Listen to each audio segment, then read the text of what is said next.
क्योंकि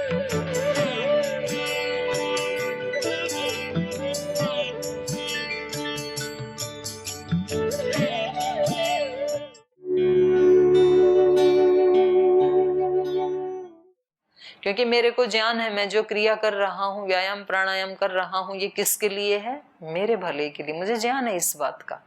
तो करते समय फिर आप मक्कारी नहीं मारेंगे कि महाराज जी देखें तो थोड़ा जोर जोर से अच्छे से दंड बैठक लगाने लगे और ना देखें तो ऐसे ऊपर ऊपर करेंगे। जब मेरा सपना है, मेरे लिए है, तो मैं कैसे करूंगा? अपनी तरफ से 100% कोशिश करूंगा।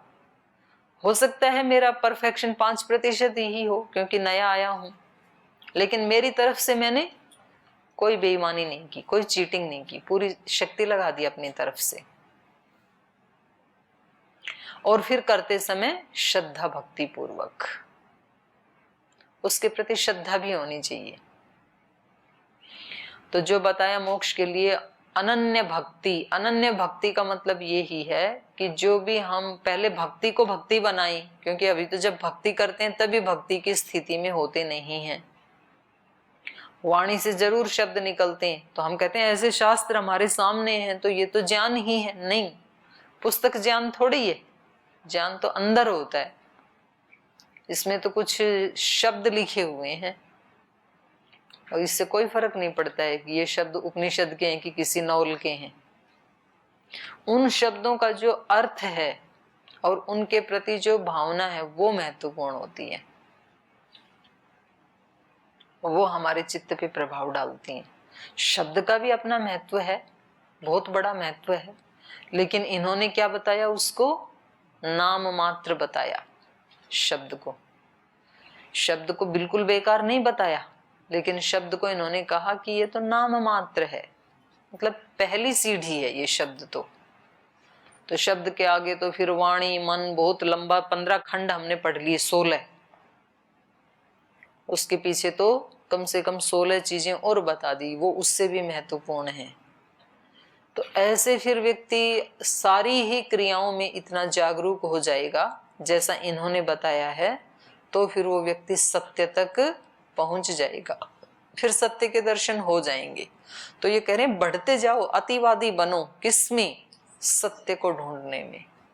अतिवादी झगड़े में नहीं बनना है, अतिवादी सोने में नहीं बनना है, अतिवादी आलस से प्रमाद करने में नहीं बनना है, अतिवादी उल्टा बोलने में नहीं करना है, अतिवादी सत्य को ढूंढने में बनना है। जब देखे तब सत्य की खोज, जब देखे तब सत्य की खोज, जब देखे तब सत्य की खोज, जो काम करे तब सत्य की खोज।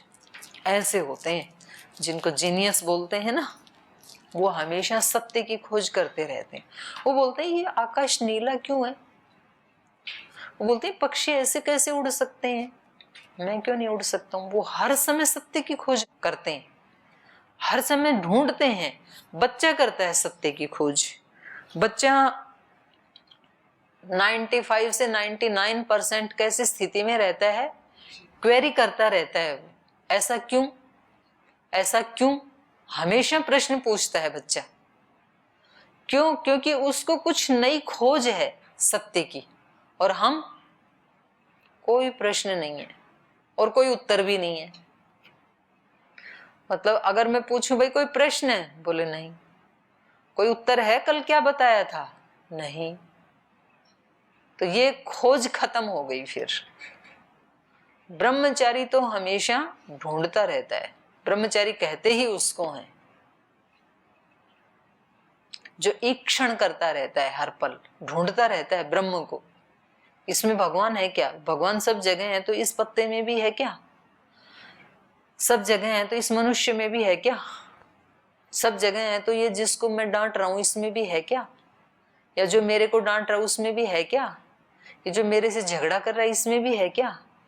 ये जो मेरे से प्रीति कर रहा है इसमें भी है क्या? वो हमेशा खोज की स्थिति में रहता है। और नहीं तो फिर व्यक्ति ठीक है, वो 18 से 25 साल की उम्र में सपने तो देखे, फिर बोले बस मैं संतुष्ट हूँ, जितना मिल गया ना, आगे अब दाल रोटी खाओ, प्रभु के गुण गाओ। तो वो यहाँ भी मिल जाते हैं। तो इनसे पूछे कोई दाल रोटी खाने वालों से कि गुरुकुल में इतनी दूर से घर से भाग के आए थे, दाल रोटी खाने ही आए थे क्या? ये तो कहीं ना कहीं परमात्मा दे ही देता। इसको तुष्टि दोष कहते हैं। फिर तुष्ट नहीं होना चाहिए, सत्य के लिए अतिवादी होना चाहिए, ये बता रहे हैं हमें। उसको उसमें कभी भी व्यक्ति को संतुष्टि ना हो, आगे बढ़ता ही जाए, इसी का नाम जीवन है। और बहता हुआ पानी ही निर्मल होता है, सुना कभी? और रुका हुआ पानी सड़ जाता है, वो विष बन जाता है, फिर उसमें कीड़े पड़ जाते हैं, जो पानी इकट्ठा सड़ जाता है ना। और जो बहता रहता है वो पवित्र रहता है, निर्मल रहता है। जीवन हमारा आगे बहता रहेगा तो निर्मल बना रहेगा। जीवन यदि रुक गया, ना कुछ नया याद करना, ना कुछ नया पढ़ना, ना कुछ नया सृजन करना, कुछ नया बनाना नहीं, ना नया धन कमाना। एक नौकरी लग गई, जितनी सैलरी मिलती है उसमें भी प्रमोशन की भी इच्छा नहीं करते हैं कि हमारा प्रमोशन तो हो जाए। कुछ करते हैं, उनका हो जाता है, बाकी का नहीं होता है। डिग्री ले ली, बीए कर लिया, एमए कर लिया, बस अब आगे पढ़ना नहीं है, कुछ भी याद नहीं करना है। तो ये जीवन रुक गया। फिर जब कुछ भी नई नहीं हो रही ना, ठीक है, एक बार दर्शन याद कर लिए बस, अब आगे बोले आगे कुछ याद नहीं करना, ना गीता ना करनी, ना उपनिषद याद। ये तो आपके लिए कह रही हूँ। ऐसे ही घरों में होता है, बोले बस एक घर बना लिया, इसमें 4 कमरे बना लिए, बहुत है हमें तो इतने। और कुछ लोग ऐसे हैं, बोले भारत के जितने स्टेट हैं और उन स्टेट्स की जो जो राजधानियां हैं, उन सब में हमारा एक बंगला होना चाहिए। तो लगे रहते हैं। महाराज जी को बोलते, बोले आप तो चले जाएंगे, ये सब किसके लिए कर रहे हैं? किसी कोई दूसरा इसको खाएगा, आप क्यों लगे रहते हैं? अरे आगे कोई खाएगा कि भूखा रहेगा, ये उसके ऊपर डिपेंड करता है। अपनी शक्ति तो पूरी की पूरी सदुपयोग हो रही है, इसलिए फल किसको मिलना है? मेरे को ही मिलना है। उत्कर्ष किसका होना है? मेरा होना है। ऐसे व्यक्ति, इसको कहते हैं ज्ञान पूर्वक। मैं किसी की सेवा कर रहा हूं तो इसमें पुण्य किसका बढ़ रहा है? मेरा बढ़ रहा है। बोले आप नए लोगों की कर रहे हैं, उनके लिए क्यों इतना कर रहे हैं? तो ना करेंगे तब भी मरना है, करेंगे तब भी मरना है, तो क्यों ना फिर करके ही मरेंगे। तो इसलिए सत्य को ढूंढने में ये हमें सिखा रहे हैं, ये संवाद हमें सिखा रहा है कि आपको जहां आप खड़े हैं ना, उससे हमेशा आगे बढ़ें तो आपका जीवन निर्मल बनता रहेगा। बहता हुआ पानी निर्मल होता है, आप रुक गए तो सड़ेगा फिर। और उसी स्थिति में नेगेटिव विचार आने शुरू होते हैं, उसी स्थिति में डिप्रेशन शुरू होता है, जब कुछ नया है ही नहीं सामने। यहां से नेगेटिव की शुरुआत होती है, क्योंकि पानी बह नहीं रहा तो कीड़े तो स्वतः ही पैदा हो जाएंगे, उसमें बदबू अपने आप ही आने लग जाएगी। फिर बच्चा सबको क्यों प्रिय लगता है इतना? आगे बह रहा है, वो निर्मल है, क्वेरी करता है, हर चीज को जानना चाहता है, कोई हताशा नहीं है उसमें। किसी बच्चे में निराशा हताशा का नाम हो ही नहीं सकता है। और हम यदि उसको कुछ ऐसा सुना के उसके अंदर थोप दें तो वो एक अलग बात है, लेकिन नॉर्मली नहीं होता है। तो इसलिए व्यक्ति को कभी भी रुकना नहीं चाहिए। रुकने का नाम ही हताशा, रुकने का नाम ही निराशा। जैसे अर्जुन रुक गया था, रुकने का नाम ही डिप्रेशन, रुकने का नाम है बुढ़ापा, रुकने का नाम है बीमारी। रोग, बुढ़ापा, बीमारी, डिप्रेशन सब तब आते हैं जब जीवन कहीं ना कहीं रुक गया। इसलिए जीवन में नए नए काम ढूंढते रहना चाहिए, अपनी इच्छा, अपनी रुचि के अनुसार, अपनी योग्यता के अनुसार। सबके लिए एक नहीं हो सकता है। एक व्यक्ति सेवा ढूंढता रहता है कि अभी मैं एक घर की करता था, अब थोड़ा बड़ा हो गया, उम्र बड़ी हो गई, तो अब चलो पूरे मोहल्ले की करते हैं, अब चलो इससे भी ऊपर उठ करके कहीं भारत स्वाभिमान से जुड़ जाते हैं, कहीं जिले की सेवा करते हैं, स्टेट की करते हैं, किसी अन्य किसी संस्थान से, अनुष्ठान से जुड़ते हैं, अपनी सेवा को बढ़ाते हैं, अपने दान को बढ़ाते हैं। पढ़ाई वाले फील्ड में है तो अपनी पढ़ाई को बढ़ाते हैं। कहीं नौकरी आदि में है तो चलो हम अपना बॉस की जो प्रियाचरण है उसको बढ़ाते हैं, तभी तो प्रमोशन होगा। लेकिन बढ़ाएं किसके लिए? अपना जीवन सड़े नहीं इसके लिए। और कोई साधक है, किसी को योगी बनना है, ऋषि बनना है, तो अंदर मन की शक्तियों को, प्राण की शक्तियों को, बुद्धि की शक्तियों को, अपनी क्षिप्त विक्षिप्त और मूढ़ता से निकल करके एकाग्रता की शक्ति को बढ़ाता जाए, फिर वो उसकी खोज करता जाए अंदर से, तो वो तो सबसे बड़ा पुरुषार्थ होता है। बाहर की उपलब्धियां करने में चित्त को 70-80% कंसंट्रेट करना होता है, उतने में उपलब्धियां मिल जाती हैं। लेकिन आध्यात्मिक व्यक्ति बनने के लिए 100% करना पड़ता है, 99 भी नहीं। वो सबसे बड़ा पुरुषार्थ है। एक एक पल अपने चित्त को, अपनी इंद्रियों को, अपने मन को, विचारों को, भावों को चेक करना, फिर उसमें से गलत को हटाना, महापुरुषार्थ है ये, महापुरुषार्थ। लेकिन जिसको सध जाए, फिर इसके बराबर तीनों लोक में कोई संपदा भी नहीं है।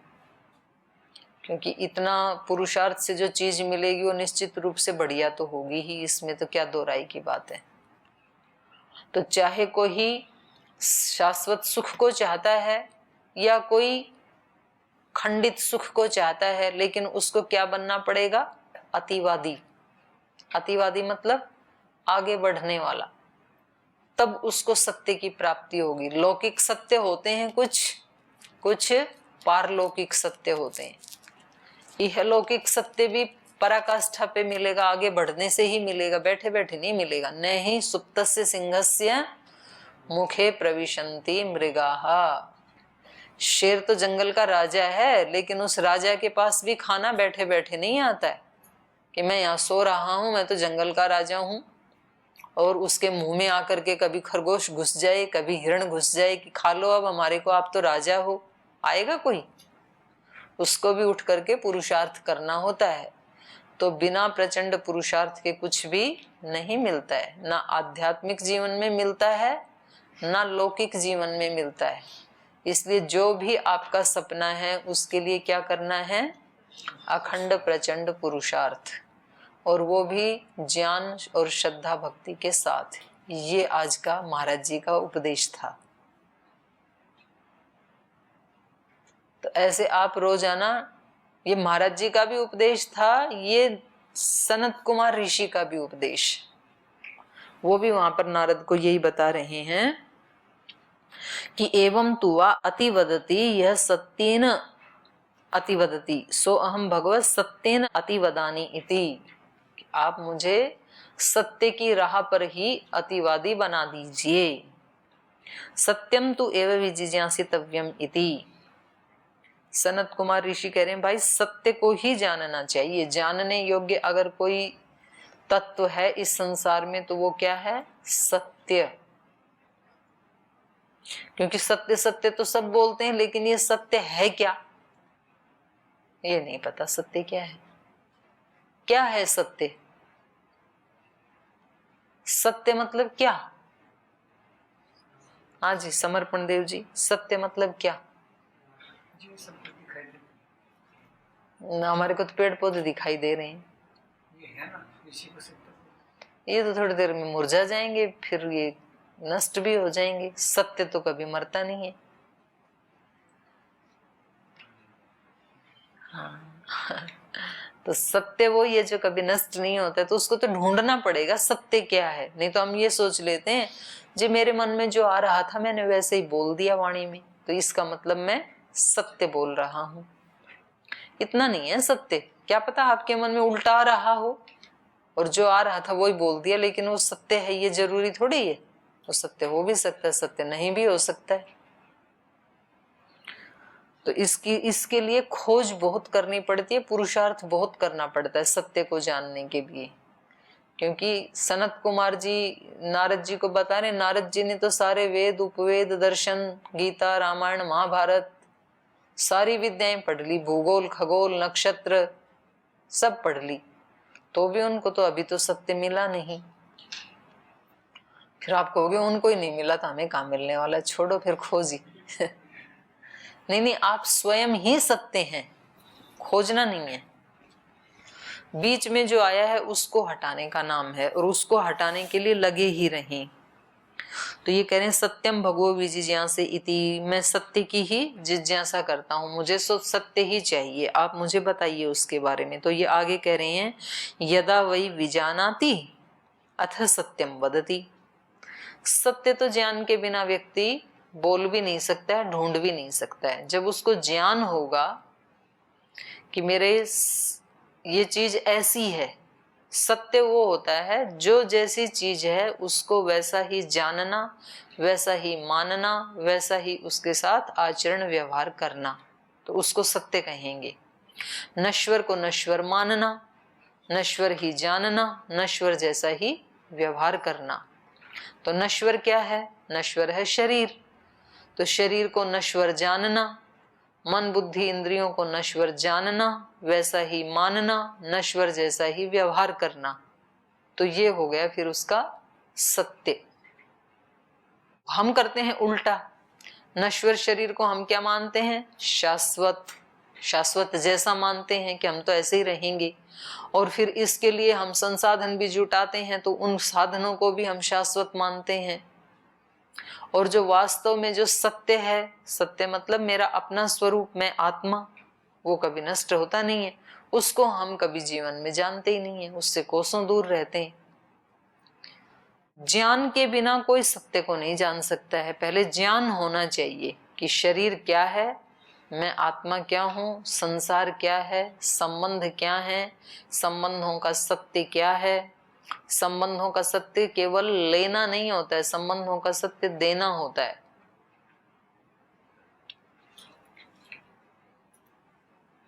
हम तो किसी से संबंध बनाते ही तभी जब वहां से कुछ लेना हो, तो ये सत्य नहीं है संबंधों का। संबंधों का सत्य होता है केवल देना। भगवान के साथ हमारा संबंध है तो भगवान को हमें क्या करना है? देना, अपने आप को देना। हम तो जब देखो भगवान के सामने लिस्ट बना के बैठे रहते हैं, भगवान जी ध्यान लगवा दो ना, भगवान जी चित्त को अंतःकरण को निर्मल कर दो ना, भगवान जी दूरितों को दूर कर दो ना। तो फिर आप क्या करोगे? भगवान जी सब कुछ करेंगे तो आप क्या करोगे? तो ऐसे बोलो कि भगवान जी मेरे को ही, मैं आपका सब काम करूं ऐसा बनाओ। सुबह से शाम तक जो करूं, जो सोचूं, जो बोलूं, वो आपकी ही सेवा हो, उसके अतिरिक्त ना हो कुछ भी। तो ऐसी अभीप्सा करते करते करते करते उसमें भी वर्षों लगते हैं। जो व्यक्ति ऐसा चाहता है उसको भी वर्षों लगते हैं। कितनी बार फेल होता है। जिसका अपना सपना है उसकी पहचान ये है कि वो फेलियर होने पे कभी निराश नहीं होता है, हताश नहीं होता है, काम को छोड़ता नहीं है। एवरेस्ट के ऊपर जो व्यक्ति सबसे पहली बार चढ़ा ना, वो व्यक्ति उसके पहले कई बार फेल हो गया, विफल हो गया था, लेकिन हर बार वो क्या बोलता था माउंट एवरेस्ट को? वो कहता था माउंट एवरेस्ट तेरी तो एक सीमा है, तू तो इससे आगे बढ़ नहीं सकता है, लेकिन मैं एक आत्मा, क्योंकि तू तो जड़ है, तू तो उससे ऊंचा हो नहीं सकता है, लेकिन मैं चेतन हूं, तो मैं अगली बार अपनी रफ्तार थोड़ी बढ़ा के आऊंगा, और एक दिन तू सुन ले मैं तेरी चोटी पे जरूर पहुंचूंगा। हर बार उसको ऐसे बोल के आता था, और फिर एक दिन चढ़ गया वो।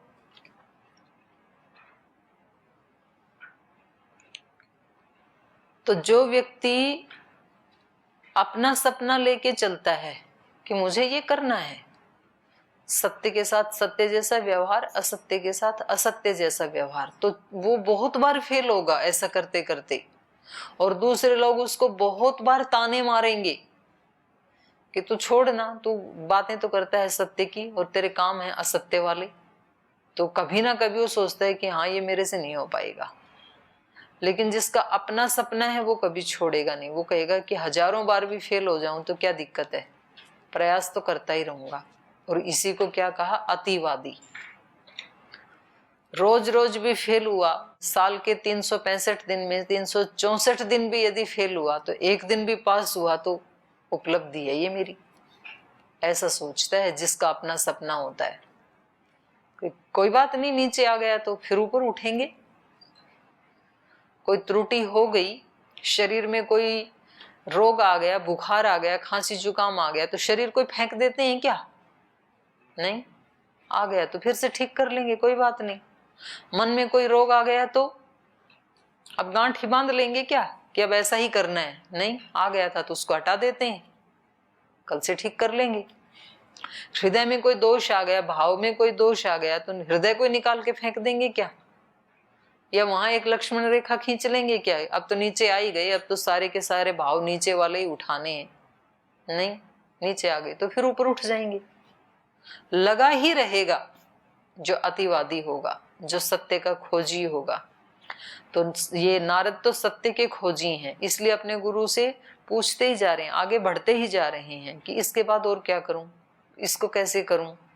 ऐसे ही अर्जुन को भी देखा हमने गीता में, वो क्या कर रहे हैं, बढ़ते ही जा रहे हैं।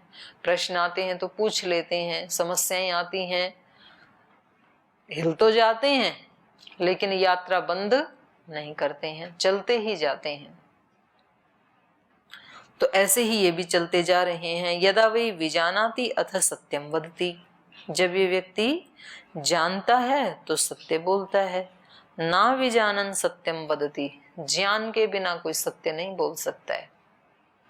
और बोलने का मतलब सत्य जीना, केवल बोलना नहीं, पूरा ही आचरण। सत्य आचरण कब होगा? जब व्यक्ति को सत्य के महत्व का ज्ञान होगा। हमारा ज्ञान क्या है? असत्य बोलने से काम बन जाते हैं, तो इसलिए हम क्या आचरण करेंगे? असत्य ही बोलेंगे।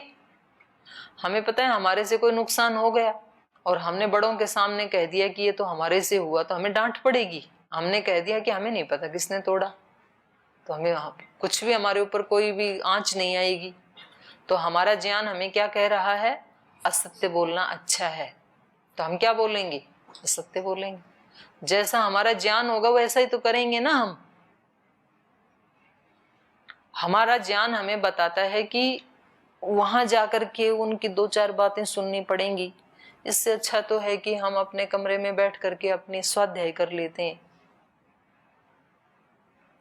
तो फिर हम क्या करेंगे? फिर हम कमरे में बैठ के स्वाध्याय करेंगे, फिर हम नहीं आएंगे। बोल जितना महाराज जी 2.5 घंटे लगा देते हैं, हम तो उतना व्यायाम 1 घंटे में ही कर लेंगे अपने यहाँ, तो बाकी का अपना 1.5 घंटा बचेगा। हमारा ज्ञान ये कहता है हमें। तो फिर हम क्या करेंगे? तब हम अपने कमरे में ही करेंगे। हम सारे के सारे आचरण कौन से करते हैं? जैसा हमें ज्ञान होता है। ज्ञान के नाम पे जो अज्ञान होता है ऐसे कहेंगे। माने जैसा भी ज्ञान है हमारा, अच्छा है, बुरा है, ऊंचा है, नीचा है, सत्य है, असत्य है, पर व्यक्ति आचरण कैसा करेगा? सत्य का आचरण कब करेगा? जब सत्य ज्ञान होगा। असत्य आचरण कब करेगा? असत्य ज्ञान होगा। तो सीधी बात यह है कि इनको गुरुजी बता रहे हैं कि आपको सत्य यदि जीवन चाहिए तो पहले क्या करो? ज्ञान की तलाश करो। विज्ञान के बिना न अविजानन सत्यम वदति, उसको जाने बिना, उसको न जानता हुआ व्यक्ति सत्य बोल नहीं सकता है। ना विजानन सत्यम वदति, न जानता हुआ सत्य नहीं बोल सकता है। विजानन एवं सत्यम वदति, जानता हुआ ही सत्य बोलता है। विज्ञानम तु एवं विजिज्ञासितव्यम इति, इसलिए विज्ञान को जानने की जिज्ञासा करो कि विशेष ज्ञान क्या है। अब यहाँ भी कुछ तो बिल्कुल ऐसे अलर्ट बैठे हैं सांसों को थाम के कि भाई ये तो इतना महत्वपूर्ण चल रहा है। बिल्कुल जैसे जैसे यहाँ बोला जा रहा है, सनत कुमार ऋषि बोल रहे हैं, वैसे वैसे उनको विजुअलाइज होता जा रहा है।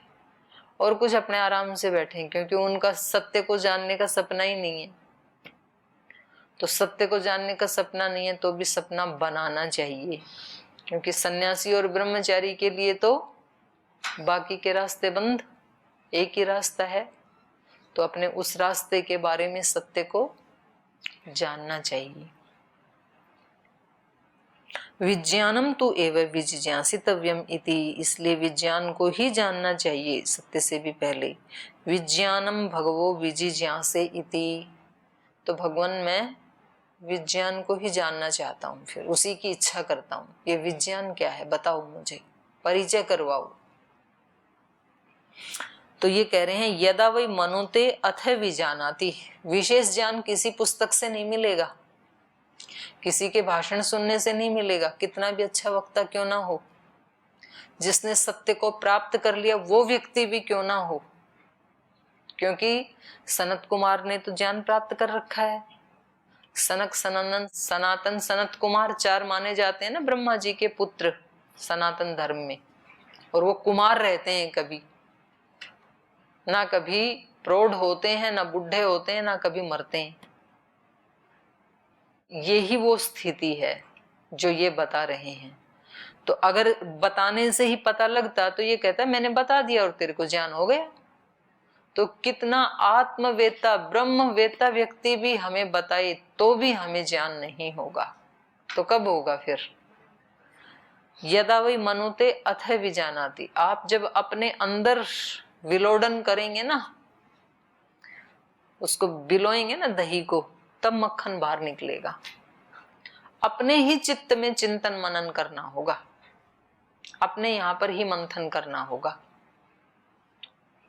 तो इसलिए कहा यदा वही मनुते अथ विजानाति। नारद, जब व्यक्ति मनन करता है तब वो विशेष रूप से ज्ञान प्राप्त कर पाता है। ना मत्वा विजानाति, बिना मनन किए अमत्वा न विजानाति, मनन किए बिना जान नहीं सकता है। तो ये संध्या उपासना आदि क्या है? वो मनन करने का ही टाइम होता है, उस समय मनन करना चाहिए, दिन भर भी मनन करना चाहिए।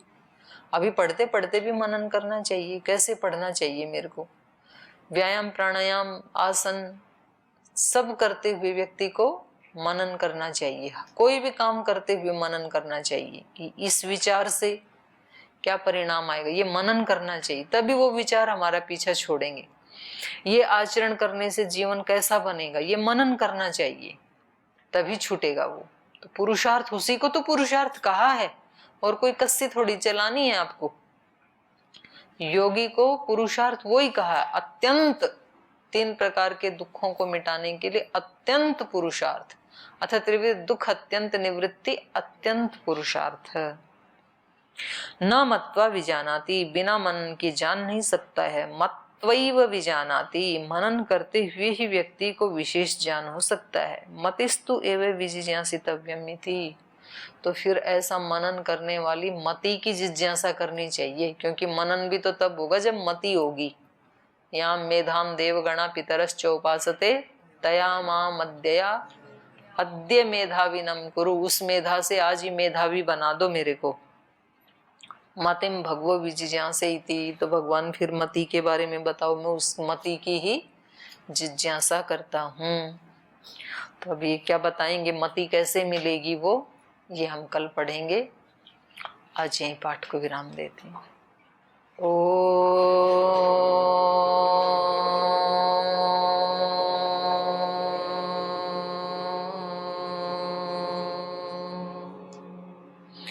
शांति शांति शांति। श्री गुरुभ्यो नमः।